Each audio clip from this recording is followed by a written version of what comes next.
مشتریمون بهمون میگه که آقا ببخشید من یه بسته‌بندی به صرفه میخوام که داخلش جارکک بسته‌بندی کنه، یا مثلا ترشک و لواشک توش بریزم که هم قشنگ باشه، هم اصلا هوا نکشه، هم قاشق داشته باشه، همین که قیمتش مناسب باشه. ما قاشقدارای قبلیمون هم هست دیگه، شما دیدین اونا دراشون پپه بودن.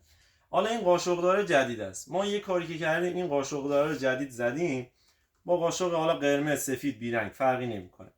اما مشتریان چون قبلا اون قاشقدارا رو خرید کردن، حالا درشی خورده محکم‌تر بوده، فکر میکنن این چون قیمتش پایین‌تره این پس به درد نمیخوره، پس این کیفیتش خوب نیست. اولین سوالی که میپرسن کیفیتش چطور؟ اما بهتون بگم این کیفیتش خیلی عالیه، حتی از اون قبلی هم بهتر کیک میشه روی ظرف.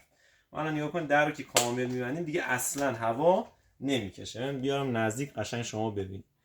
قاشقش هم رنگ قرمز، سفید، آبی، رنگ‌های مختلف داره، ولی درش محکمه، سایزش عالیه، داخلش جال کیک میتونی بسته بندی کنی، سالاد ماکارونی بچه‌ها رو دیدم ریختن، حتی ترشک و لواشک داخلش گذاشتن. خیلی سایز کاربردیه که میتونید خیلی راحت ازش استفاده کنید و به مشتریتون بهترین خدمات رو بدید.